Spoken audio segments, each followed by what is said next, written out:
सम्राट अशोक ये मौर्य साम्राज्य के तीसरे राजा थे। चंद्रगुप्त मौर्य ने मौर्य साम्राज्य की स्थापना की थी। उनके बेटे थे बिंदुसार और बिंदुसार के बेटे थे अशोक। बिंदुसार की 16 पत्नियां और 101 पुत्र थे। अशोक रानी शुभद्रंगी और बिंदुसार के बेटे थे। आज हम तब की बातें करने वाले हैं जब अशोक और उनके अन्य भाई युवक थे और उनके पिता उनके प्रांत की राजधानी पाटलिपुत्र से अपना शासन चलाते थे। एक दिन जब दूर तक्षशिला में विद्रोह हुआ तब उस विद्रोह को शांत करने के लिए पिता ने अशोक को भेजा। अशोक वहां पर गए, लड़ाई की, विजयी होकर लौटकर आ गए।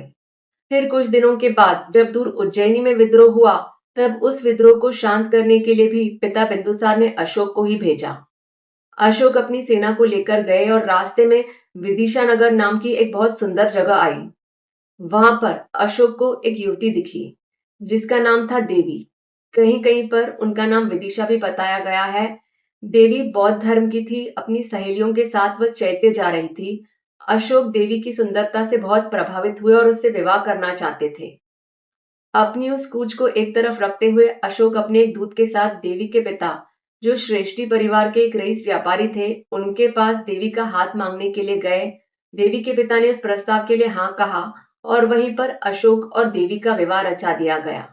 फिर अशोक अपनी पत्नी को और अपनी सेना को लेकर उज्जैनी की ओर गए। वहां पर लड़ाई की, विजयी होकर लौटकर आ गए। देवी बौद्ध धर्म की थी और अशोक की लड़ाइयों से खुश नहीं थी और कई बार उनसे निवेदन करती कि वे अपनी लड़ाइयों को त्याग दें, लेकिन अशोक सुनने वालों में से नहीं थे। कुछ वर्षों के बाद अशोक और देवी को एक पुत्र जन्मा जिसका नाम उन्होंने महेंद्र रखा। और जब पुत्री जन्मी तब देवी ने पुत्री का नाम संघमित्रा रखा। एक दिन जब अशोक दूर एक लड़ाई लड़ रहे थे तब उन्हें संदेशा मिला कि उनके पिता की तबीयत ठीक नहीं है और वे लौटकर अपने पिता के पास, पिता के प्रांत में आ गए। पिता का देहांत हो गया और अशोक ने स्वयं को वहां का राजा घोषित किया, राजगद्दी पर बैठ गए। वैसे तो राजगद्दी पर बैठने का अधिकार बड़े भाई सुशिम का था, लेकिन उस समय पर सुशिम दूर तक्षशिला में एक लड़ाई लड़ रहे थे। जब सुशिम लौटकर आए तब अशोक ने सुशिम से लड़ाई की, उसे मार दिया। राजगद्दी के लिए अशोक ने अपने अन्य भाइयों को भी मारा।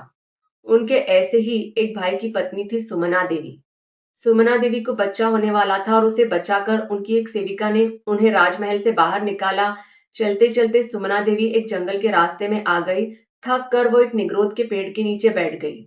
वहां पर एक व्यक्ति ने उन्हें देखा और अपनी बेटी को उनकी सहायता के लिए वहां पर भेजा। उसी निग्रोध के पेड़ के नीचे सुमना देवी ने एक बेटे को जन्म दिया। क्योंकि वो उस निग्रोध के पेड़ के नीचे जन्मा था, इसलिए उनके उस पुत्र का नाम उन्होंने निग्रोध रख दिया। निग्रोध वहीं पर पले बढ़े। कम उम्र में ही निग्रोध ने बौद्ध धर्म को अपना लिया। वहां पर महल में देवी अशोक की लड़ाइयों से खुश नहीं थी। उन्होंने सब कुछ त्याग दिया, अपने बच्चों को अशोक के हाथों में सौंप दिया और बौद्ध धर्म के एक संघ के साथ वे जुड़ गई। लेकिन अशोक ने अपनी लड़ाइयां जारी रखी। देवी के अतिरिक्त अशोक की अन्य पत्नियां थी, कौरवकी, पद्मावती, असंधिमित्रा, तिष्यरक्षा।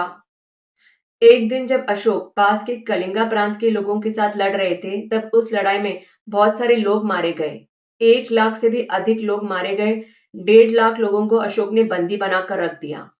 कहते हैं कि उस लड़ाई के बाद अशोक में परिवर्तन आया। उन्होंने शांति का मार्ग अपनाया, बौद्ध धर्म का मार्ग अपनाया। वैसे तो बौद्ध धर्म से अशोक अपनी पत्नी की वजह से पहले से ही परिचित थे। उस लड़ाई के बाद भी प्रैक्टिकल तरीके से उन्होंने बौद्ध धर्म को कब अपनाया, ये कहना थोड़ा कठिन है। एक दिन जब अशोक अपने महल में बैठे थे तब उन्हें खिड़की के बाहर से एक भिक्षु जाते हुए दिखे। उस भिक्षु के चेहरे की शांति ने उन्हें आकर्षित किया। उसे अंदर अपने महल में बुलाया और भिक्षु ने अपना नाम निग्रोध बताया। अधिक पूछने पर अशोक को पता चला कि वे उन्हीं के भाई के बेटे हैं जिस भाई की उन्होंने हत्या की थी। अशोक ने उस भिक्षु से कहा कि उसने उसके पिता की हत्या की थी। क्या उसके मन में उसके प्रति, अशोक के प्रति कोई क्रोध, कोई आक्रोश नहीं है? भिक्षु ने कहा कि उसने बौद्ध धर्म अपनाया है और इन चीजों के लिए उसके जीवन में कोई जगह नहीं है, कोई स्थान नहीं है। सम्राट अशोक ने बौद्ध धर्म के भिक्षुओं के लिए कई सारे ध्यान गृह, विहार, स्तूप बनवाए।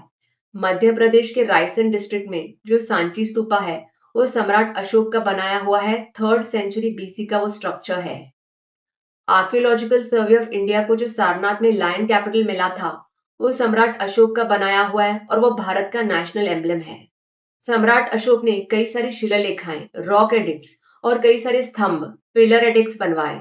जिन पर उनके जीवन के बारे में, बौद्ध धर्म के बारे में जानकारी पाई गई है। इन्हें मेजर रॉक एडिक्ट्स और minor rock edicts, major pillars और माइनर पिलर्स में क्लासिफाई किया जाता है। उन पर जो लैंग्वेज भाषा है वो प्रकृत पाली है और जो स्क्रिप्ट है वह ब्रह्मी है। कहीं कहीं पर अरामिक और खरोष्टी स्क्रिप्ट्स भी हैं। सम्राट अशोक के दोनों बच्चों ने श्रीलंका जाकर बौद्ध धर्म का प्रचार किया।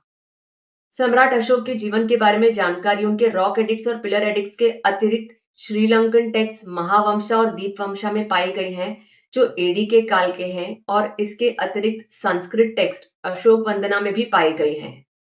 268 बीसी से 232 बीसी तक सम्राट अशोक ने राज किया। उनकी मृत्यु नेचुरल कॉजेज से हुई थी। ये थी सम्राट अशोक के जीवन के बारे में कुछ बातें। यदि आप और जानते हैं तो कमेंट बॉक्स में लिख के बता सकते हैं।